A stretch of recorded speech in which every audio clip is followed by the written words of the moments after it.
Charlas Modernas, con Yago Brotons, Diego Bayarri y Beatriz López. Chicos, el otro día estuve pensando a la vuelta de nuestro viaje al Corral de Comedias de Almagro que ahora no hay músicos, ¿no? Ahora ni en los teatros ni, no sé, ni en los corrales de ahora no hay músicos. Quiero decir, ¿sabéis por qué es esto? ¿Existe alguna tradición Eh, al respecto? sí, no hay músicos, bueno, aparte porque en el teatro actual no hay música, generalmente algunos sí, a no ser que sea un teatro musical, claro, porque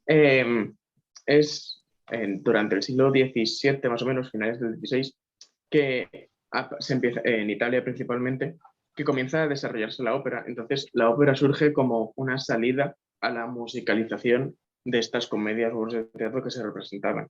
Entonces, eh, las óperas hacen que, o sea, en los teatros y los carreras de comedia sigue representándose con música, pero la ópera adopta esa mayor importancia musical porque las primeras óperas son todo versiones de obras de teatro, de obras de literatura, de historias como, o sea, historias, leyendas y similar. Y entonces, eh, la música, o sea, son las primeras óperas, digamos, como tal, que es la música barroca, que pues tienes los autores más, o sea, autores muy conocidos como que se siguen escuchando actualmente, como Vivaldi, Monteverdi, Bach o Handel, que es, bueno, no son todos italianos, son italianos y alemanes también. Y entonces eso, claro, la ópera sí que surge como una alternativa, digamos, al teatro porque es como requiere mucho dinero de inversión en cuanto a el espacio, los actores, bueno, los cantantes, decorado, instrumentos mismos. Sí que surge más en las clases altas, nobleza y aristocracia y poco más, no hay más, no hay más. Al igual que el resto de música barroca ya, digamos, instrumental como tal, que generalmente se usa para entretenimiento de nobleza en palacios, palacetes y similar como una alternativa, digamos, a el mezclarse con la gente o al acudir al teatro, a los corrales de comedias y similar. Que además es casi como actualmente, también usan la música como una forma de propaganda política, porque tenemos aquí justo el conflicto entre protestantes y católicos ya en lo más alto, digamos, y entonces se usa para música, o sea, música de uno y otro bando, digamos, como propaganda para apoyar pues, a uno u otro bando.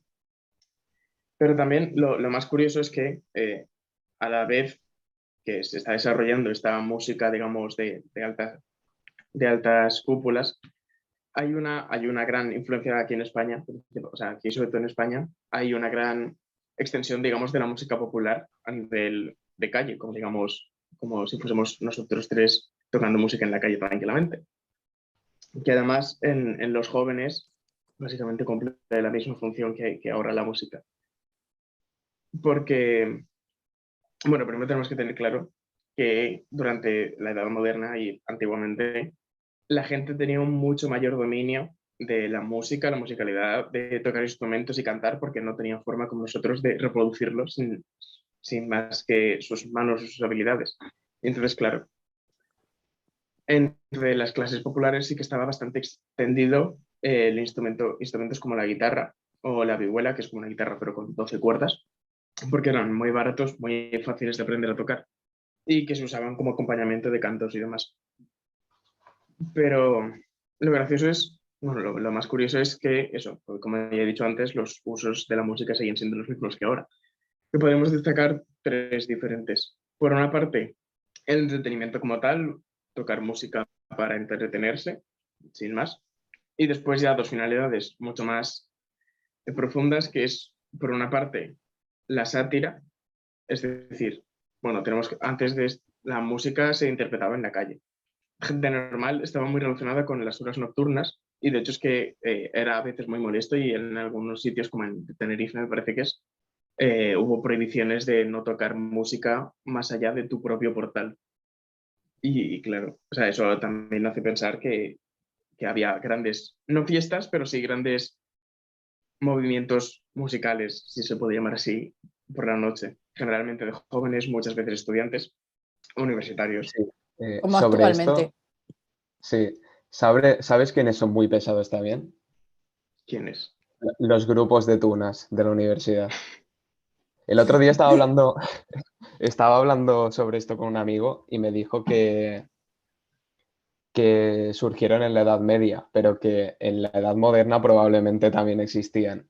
Y, y que además, o sea, con lo que tú estabas diciendo, que era no gente problemática, pero sí que había altercados con ellos. O sea, habían grupos de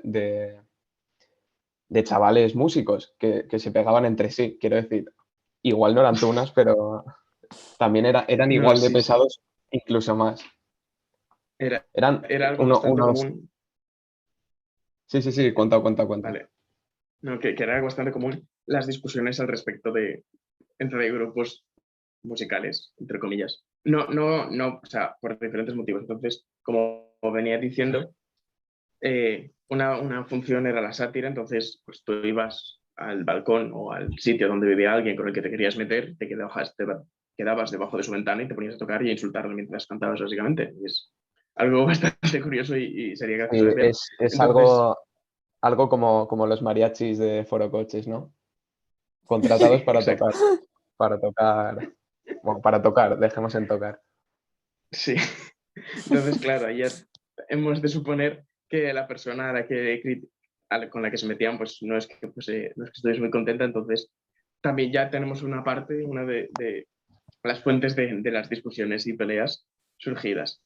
Pero también, por otra parte, uno de los principales motivos para tocar música era como de forma romántica, como generalmente hacia mujeres, claro, porque pues, la mayoría de la gente que tocaba en estas situaciones, claro, eran hombres, surgen como, pues, lo típico de las películas, así como actualmente, como todos mariachis normales, vas al balcón de tu amada y le tocas una canción y le dices cómo la quieres. Entonces las canciones surgen, bueno, surgen no, Qué son un romántico. reflejo.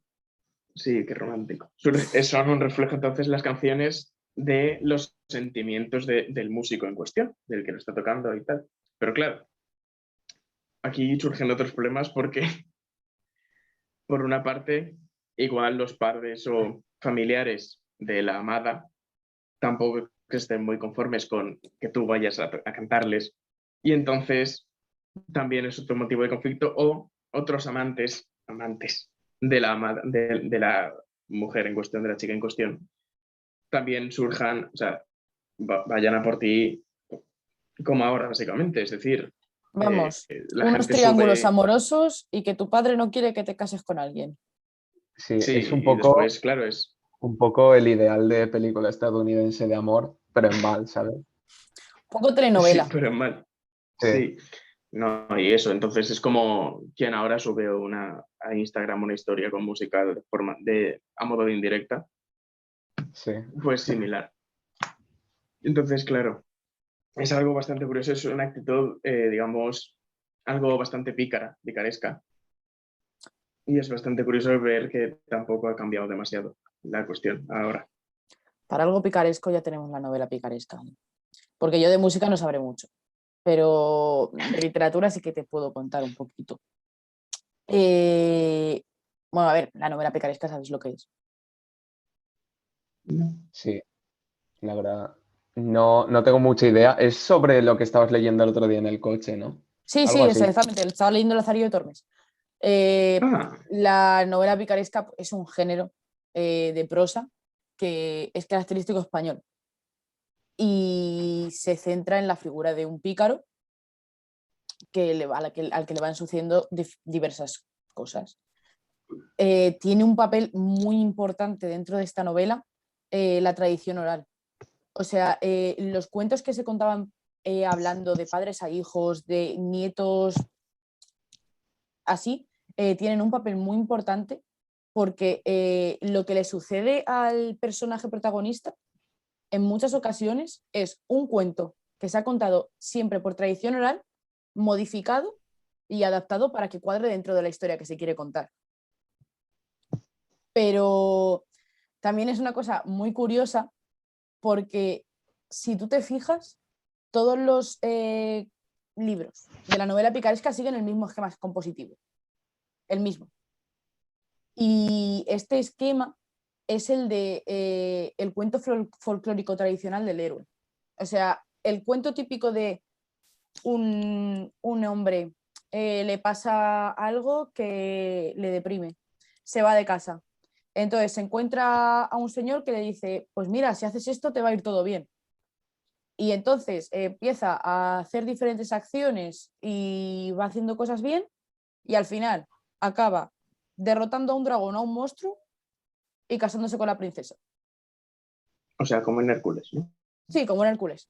Pero ese camino que lleva el héroe en un cuento tradicional de héroe, que va siempre hacia mejor, es el mismo esquema que sigue una novela pícara. Lo que pasa es que el pícaro va siempre a peor. O sea, el pícaro nunca va a ir a bien. Siempre va a ir para abajo, cuesta abajo y sin frenos. Entonces, realmente lo que hacen es presentar al pícaro como si fuera un antihéroe. O sea, no es una figura que tú quieras ser, como el héroe. Todo el mundo, los niños leen cuentos de héroes y dicen, yo quiero ser el héroe. Tú lees cuentos de una novela picaresca y dices, para ahí quiero ser yo, que está pasando hambre, que le sale todo mal y no le va bien en la vida. Entonces, esto se ve pues, principalmente en los 3 libros, que son Lazarillo de Tormes, el que estaba leyendo yo el otro día, El Buscón de Quevedo y El Guzmán de Alfarache de Mateo Alemán. Y una cosa que me parece súper interesante es que en todos los libros estos se le da muchísima importancia a las acciones. O sea, siempre están describiendo qué hacen, cómo lo están haciendo, pero nunca describen lo que piensa el personaje, lo que siente.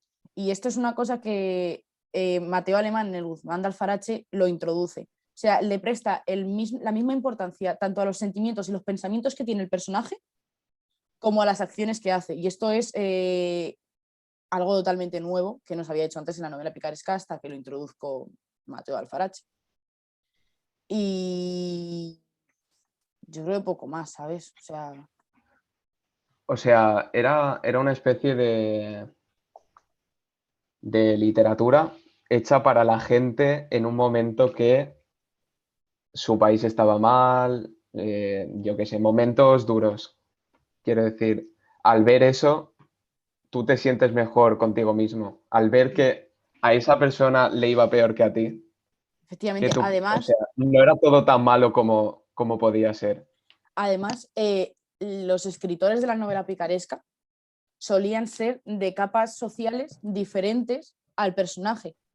O sea, normalmente, por ejemplo, Quevedo escribió una novela picaresca. Y también eso hace ver que los cuentos de tradición oral no estaban solo en las capas bajas de la población, sino que se encontraban también en las capas altas y que el folclore era parte de toda la sociedad. No diferenciaba tanto entre una clase social baja o una clase social alta. Buah, pues la verdad es que me habéis iluminado bastante, ¿eh? Cosas que no tenía ni idea. Al final, no sé, creo que he aprendido bastante hoy con vosotras. Eh, y luego, si queréis, podemos seguir la conversación en el bar o algo. Podemos Sí. quedar. Me parece bien. Sí, ¿Nos ¿Para qué vemos en media hora? podemos perfecto. hacer? Sí, Sí, perfecto, en media media hora. hora me parece bien. Vale, Vale. Bueno, chao. adiós, hasta luego. Adiós.